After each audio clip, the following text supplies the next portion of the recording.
मित्रों नमस्कार। जीवन में कभी कभी हम बहुत कुछ चाहते हैं, लेकिन वो हमें प्राप्त हो नहीं पाता है। और उसके बाद हम सोचते हैं कि क्या कारण है कि हम जो जो चाह रहे हैं उसकी प्राप्ति हमें नहीं हो रही है। या जीवन को हम सकारात्मक बनाना चाहते हैं और जीवन हमारा नकारात्मकता की ओर ही बढ़ा चला जा रहा है। और इसके मूल कारण को जाने बिना हम तरह तरह के उपाय करने लग जाते हैं। कहीं किसी ज्योतिषी के पास, कहीं किसी पंडित के पास, कहीं कोई ग्रह राशि देखने के लिए, कहीं कोई अंगूठी में नगीना पहनने के लिए, कोई मंत्र, कोई यंत्र, कोई जाप। इन सब के साथ हम अपने जीवन को उस स्थिति पे लाने का प्रयास करते हैं कि जिससे हमारे जीवन की मनोकामनाएं पूरी हों। लेकिन जब ऐसा नहीं होता है तो मूल कारण को समझे बिना हम अपने जीवन को व्यर्थ गवा देते हैं।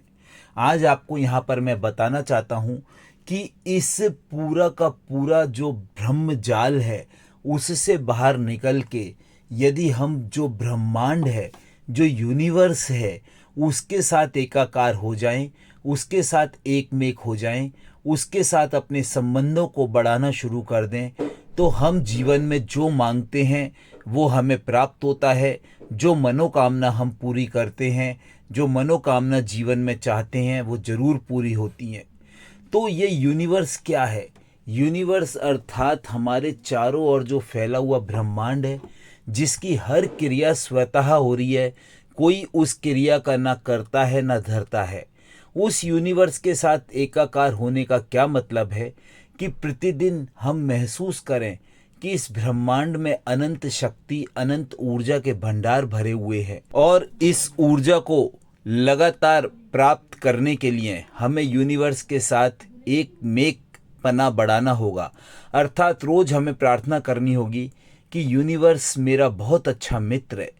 मैं जो सोचता हूँ, जो चाहता हूँ, वो यूनिवर्स ज़रूर मेरी सभी इच्छाओं को पूरा करता है। इस यूनिवर्स में सभी कुछ देने की शक्ति है, सभी कुछ प्रदान करने की शक्ति है। मैं इस यूनिवर्स के साथ अपने संबंधों को प्रगाढ़ कर रहा हूँ। ये यूनिवर्स मेरे साथ अपने संबंधों को प्रगाढ़ कर रहा है। इस जगत में सभी मेरे मित्र हैं। इस जगत में मैं सभी का मित्र हूँ। इस जगत में मैं सभी को क्षमा करता हूँ। इस जगत में मैं सभी से क्षमा मांगता हूँ। इस जगत में मेरा किसी से भी कोई राग, द्वेष, कोई मैल, कोई भी ऐसे भाव नहीं है जिससे कि मेरी वजह से किसी को कष्ट हो या किसी की वजह से मुझे कष्ट हो। मैं निर्मल भावों के साथ इस यूनिवर्स के साथ सदा एक होकर रहता हूँ और इस यूनिवर्स की सतत ऊर्जा मुझे लगातार प्राप्त होती रहती है। रोज यदि आप सुबह के समय यूनिवर्स के अर्थात अपने ब्रह्मांड के अर्थात खुले आकाश के नीचे जाकर इस तरीके की प्रार्थना करते हैं तो धीरे धीरे आपकी ऊर्जा पॉजिटिव होती चली जाती है और ब्रह्मांडीय ऊर्जा आपके अंदर भरती चली जाती है और आप जो जीवन में कामना करते हैं वो आपको ज़रूर प्राप्त होती है।